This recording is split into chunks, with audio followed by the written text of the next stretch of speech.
नमस्कार दर्शक बंधु मु मानस आपण को सर्वसाधारण लाइव को स्वागत करुच्ची।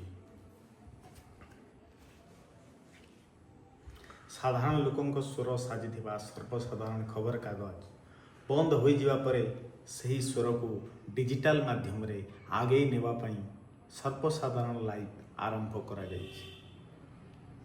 आमर लक्ष्य समाजर शेष धाड़ी रे थिबा लोकों को स्वर देवा, काहारी अधिकार को पछरे रखा देवा नहीं, सत्य सामाजिक न्याय और साधारण प्रश्न को प्रथम धाड़ी रे रखा, बड़ बड़ मीडिया रे अवहेला हेउथुबा आंचलिक खबर को प्राधान्य देवा।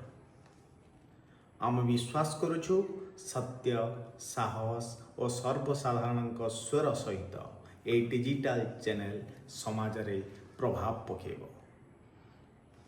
सर्वसाधारण सही परंपरा सत्य पाई साहस लोकों पाई स्वर आमे कथारे नुह कामरे कर देखाई कहा सहित केबे पक्षपातिता आमे कहबुनी। कौनसी राजनैतिक दलर चापरे चेपा हो नहीं। आमे साधारण लोक सहित आमे सेमती ठिया शेष पर्यंत ताको न्याय जमी न मिली किसी प्रशासनिक कौन सुजोग न पाई, से स्वास्थ्य हो शिक्षा हो गमनागमन हो जो साला लोकंकर असुविधा हो तार समस्या हेले समस्यार निराकरण होला पर्यंत आमे से लोकटे सहित थिबु शेष पर्यंत ही रही थिबु। दुर्नीति को आमे केबे प्रश्रय देबु नहीं, का सहित केबे सालिश करिबा आमर उद्देश्य नुह कि उद्देश्य केबे भी हबनी।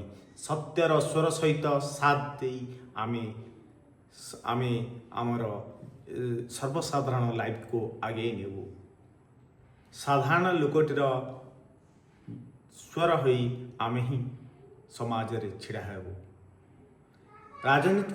राजनीतिक दल रे थिबा भितरी बुझाबुणा को भी आमे आपण को मुख्य आयोजन ग्राम सहरर समस्या पानी बिजुली स्वास्थ्य शिक्षा लोकाल खबर जहाँ बड़ मीडिया अवहेला करे जनस्वर लाइव लोकों अभिमत और सीधा सड़क जनता स्वर सामाजिक अभियान सचेतनता न्याय और अधिकार सत्य खबर प्रचारमुखी और पक्षपातिता ठारू आमे दूर रही। भविष्यत प्रयास सर्वसाधारण लाइव आगामी दिन में जनस्वर तुरंत लाइव स्ट्रीमिंग सचेतनता कार्यक्रम विशेष रिपोर्ट भली कार्यक्रम गुड़ी को आपण में नहीं आसू।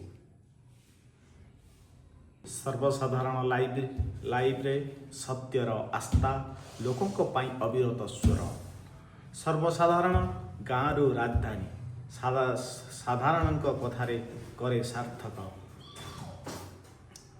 सार्थक आपण माने आम सर्वसाधारण लाइव चैनल को दयाकरी लाइक सब्सक्राइब करंतु एवं बेल आइटम को निजे प्रेस करंतु। धन्यवाद।